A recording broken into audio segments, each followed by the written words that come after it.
बिल्कुल एग्री कर रहा हूँ, लेकिन बात ये है कि जो इंडिया है और ख़ासकर जिस वक्त टेंशन्स बढ़ी 2025 में पिछले दिनों 10 अक्टूबर के बाद, उस वक्त जो उनका डिफेंस मिनिस्टर हम कह सकते हैं वो I forgot the Amir exact Khan Muttaqi. Yes he was in India hmm. And that was his very famous दौरा था उसका वहां पर के 7-8 दिन के लिए वहां पर रुकना और उन्हीं दौरान पाकिस्तान पर अटैक करना। इसका मतलब ये है कि India and Afghanistan are going to merge their diplomacy against Pakistan okay. And this is the very important statement about this today discussion कि वो अपने डिप्लोमेसी किस तरह पर मर्ज कर रहे हैं और किस तरह पाकिस्तान को एक्सटेंशन की तरफ धकेल रहे हैं। डोनाल्ड ट्रंप का कल एक बहुत बड़ा स्टेटमेंट सामने आया जिसमें उन्होंने ये बात की कि अगर हम PM of India Narendra Modi की बात करें तो उन्होंने कहा है कि उसने मुझसे प्रॉमिस किया था कि हम रशिया से ऑयल नहीं खरीदेंगे, बट अनफॉर्चुनेटली वो अपना करियर भी खराब नहीं करना चाहते अगर हम उनके पॉलिटिकल करियर की बात करें तो।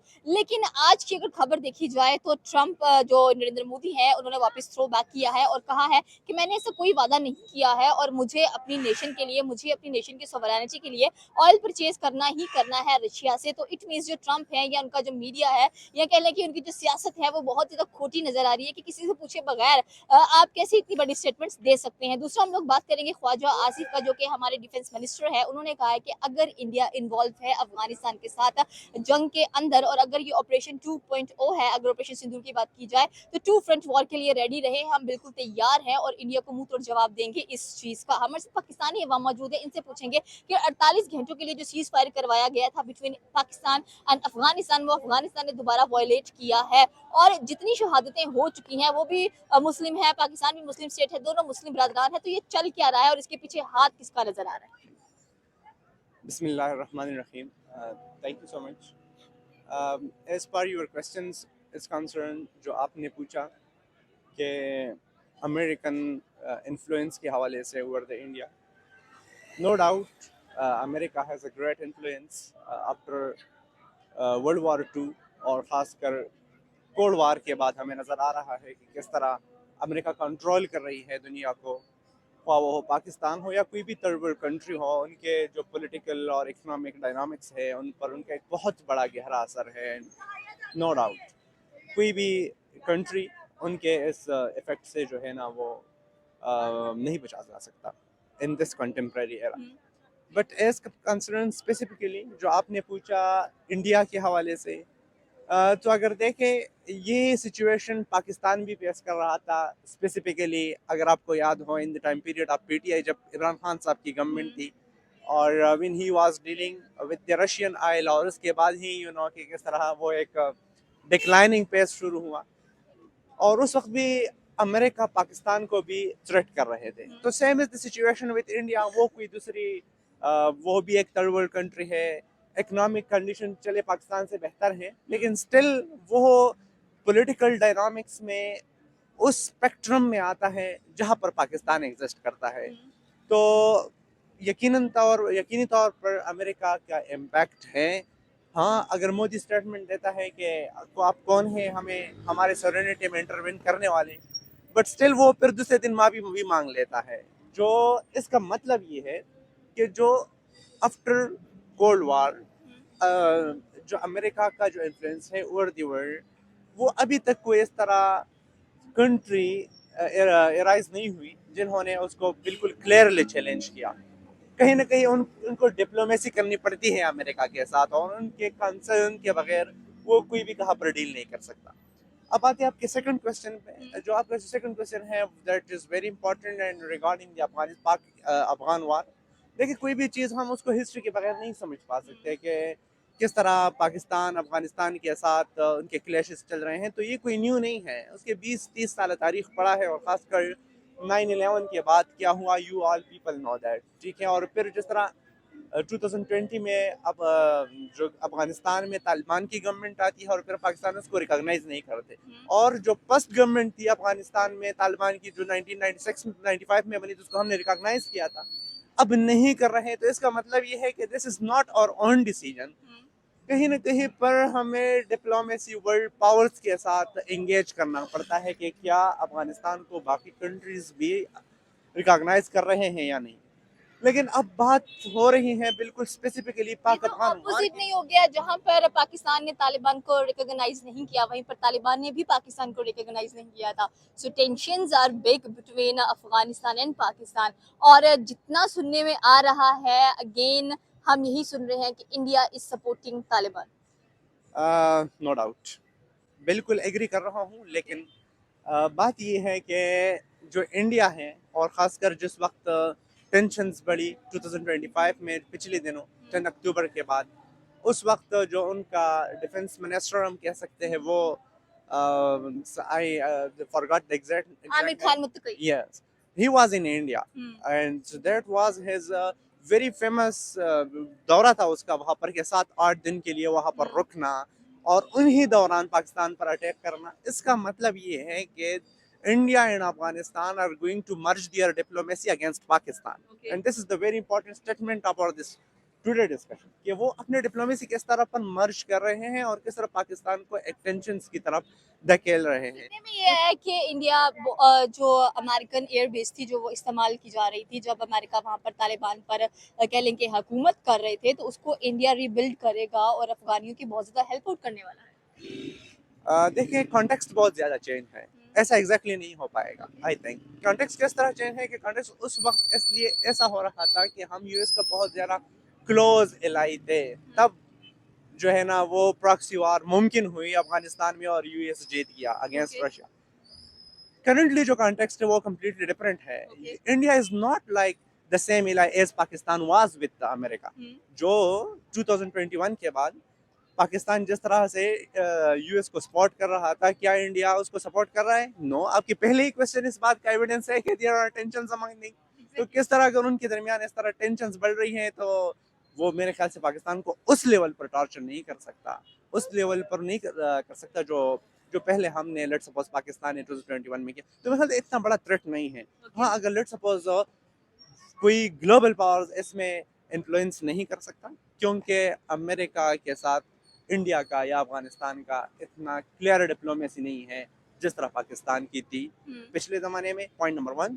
पॉइंट नंबर 2, अगर लेट सपोज टेंशन बढ़ती है और वो उसमें इंडिया सपोर्ट करता है अफगानिस्तान को, तो ऐसा भी नहीं है कि पाकिस्तान की जो डिप्लोमेसी वो बिल्कुल एलोन है। नो, पाकिस्तान की चाइना एक बहुत ज़्यादा क्लियर एलाई है इस सिचुएशन में कि आपने किस तरह देखा कि ऑपरेशन सिंदूर में हमने चाइना के डिफरेंट यूज वेपन्स इस्तेमाल किया इंडिया, और बिल्कुल क्लियर स्टेटमेंट भी पाकिस्तान के हक में था। तो इसका मतलब ये है कि फिर इससे रीजनल वार बढ़ेगा, इससे रीजनल वार एशिया का खित्ता काफी डिस्टर्ब नजर आ रहा है। जबकि हम वेस्ट की बात करें तो वेस्ट ये थिंक करता है कि जो एशिया के लोग हैं वो तो हमारे है ही गुलाम, हम उनको जैसे चाहे ट्रीट कर सकते हैं। जैसे कि सब कॉन्टिनेंट की अगर बात की जाए तो एक अरसे दराज तक गोरों ने हुकूमत की है वहां पर, तो उनकी तो सोच बदलनी चाहिए कि एशिया किसी का गुलाम नहीं है, वो अपने फैसले खुद कर सकता है। तो अपनी जो सियासत है वो एशिया के खित्ते से दूर रखें। ये अभी जितनी भी जंगें नजर आ रही हैं ये हमारी खुद की तो क्रिएट की हुई नहीं है, ये तो वेस्ट की क्रिएट की हुई है। आपकी बात बिल्कुल ठीक है। पॉइंट नंबर 1 की जो है इसके साथ मैं एग्री हूँ कि आपने कहा कि उन्होंने रोल की है, लेकिन जो आपने दूसरी बात की है इसके साथ मैं थोड़ा सा डिसएग्रीमेंट जरूर जाहिर करूंगा। और इसकी बुनियादी वजह ये है कि आपने कहा कि हम उसके कॉलोनियल रही है India and Pakistan. Yes, colonialism exist करता था और एशिया के मोस्टली जो खित्ते थे वो ब्रिटिश ने इन पर रोल किया और किस तरह उन्होंने इसको इन्फ्लुएंस किया भी। लेकिन आप कॉलोनियलिज्म से सेंचुरीज तक नहीं निकल सकते when you have know your independent economic and political plan and strategy. India और चाइना तो है, इंडिया इकोनॉमिकली बहुत ज़्यादा स्ट्रॉन्ग है और वो अमेरिका की बात तभी तो नहीं मान रहा कि जितना भी कर लो मैं रशिया से ऑयल तो लाजमी ही खरीदूंगा। अब इंडिया जाहिर सी बात है अफगान को भी सपोर्ट करता हुआ दिखाई दे रहा है, तालिबान के साथ भी इनके रिलेशन स्ट्रॉन्ग हो रहे हैं और जिस तरह से उन्होंने अपनी एम्बेसी ओपन की है काबुल के अंदर वो भी आपके सामने है, और जिस तरह से ख्वाजा आसिफ हमारे डिफेंस मिनिस्टर ने स्टेटमेंट दी है, इस पर आपकी क्या राय है? जी, एग्री। इंडिया स्ट्रांग है बट इंडिया इंडिपेंडेंट नहीं है। India was the same colony of British as Pakistan was. Equal impact रहा है इंडिया और पाकिस्तान पर। अब इंडिया की इकोनॉमी बूस्ट कर गई है कुछ सालों में, तो इसका इट डजंट मीन आप इसका पावर्टी उठा कर देखें क्या वो जो नेशन प्रोग्रेस कर चुकी है और उनकी पॉवर्टी का इंडेक्स क्या है और जो अभी कर रहे हैं, चाइना इज स्टिल डेवलपिंग, वो एक डेवलप्ड स्टेट नहीं है. Exactly. As per your Khwaja Asif statement is concerned, so as a Pakistan defense minister, he is मैं देख रहा हूँ कुछ दिनों से ऑब्जर्व कर रहा हूँ जिस स्टेटमेंट वो दे रहा है, तो यकीन तौर मुझे ऐसा लग रहा है कि ये स्टेटमेंट जो इतने स्ट्रॉन्ग स्टेटमेंट दे रहे हैं, पाकिस्तान कहीं ना कहीं पर एक डिप्लोमेटिकली एंगेज कर रहा है किसी भी पावरफुल स्टेट के साथ, ख्वाह वो चाइना है या ख्वाह वो यूएस है, रिगार्डिंग अफगानिस्तान. उसके अपने स्टेटमेंट जो है ना, तभी इतना मजबूत हो सकती है. Okay. And it's good thing for Pakistan, हाँ. क्योंकि ये एक डिप्लोमेसी का वर्ल्ड है, ये एक लिबरलिज्म का दौर है. अगर आप इसमें डिप्लोमेसी कर रहे हैं और पावर्स के साथ आप इंगेज कर रहे हैं, it mean that you are on the right side. Pakistan proxy wars बहुत अच्छे लड़ते हैं, चुपचाप बैठा रहता है, बट एन मोमेंट पर जो दिखाता है वो पूरी दुनिया हैरान हो जाती है. और रिसेंटली हम लोग साथ में ये भी बात करेंगे कि इंडिया ने अपना DRDO टेस्ट किया है 32,000 मिसाइल्स के साथ.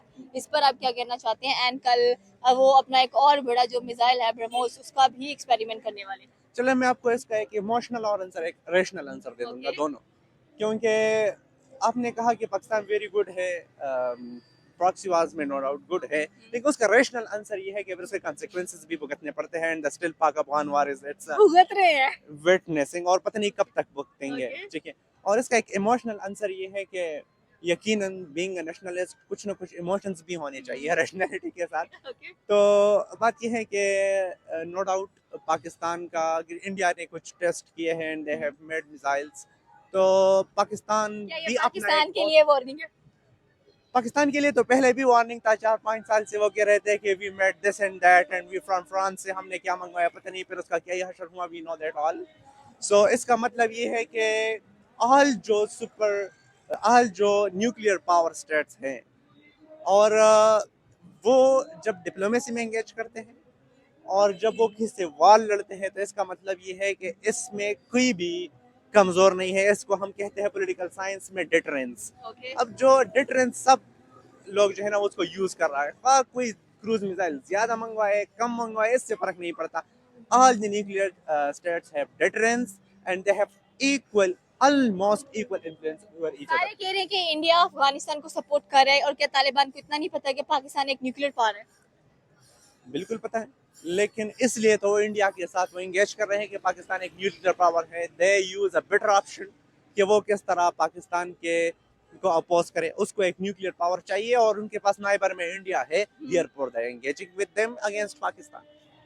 At the end of the day final results क्या निकलने वाले हैं? कि दोनों, वही बात आती है कि मुस्लिम ब्रदर्स हैं, और मुस्लिम ब्रदर्स में लड़ाई वो भी किसी थर्ड पर्सन की वजह से. एक बात जहन नशीन करें, और वो ये कंक्लूजन ये है कि आजकल जो दुनिया में स्टेट्स का सिस्टम है, ठीक है, that nationalism is based on the geography, that is not based on the language, and that not based on the culture, not based on the religion. अगर रिलीजन पर होता तो आज ईस्ट पाकिस्तान और वेस्ट पाकिस्तान एक ही होता, पाकिस्तान अफगानिस्तान एक ही होते. यहाँ पर जो पश्तून्स नेशनलिज्म, वो भी लरा बराबान का दे जो उनका जो एक है नारा, वो भी एक होते.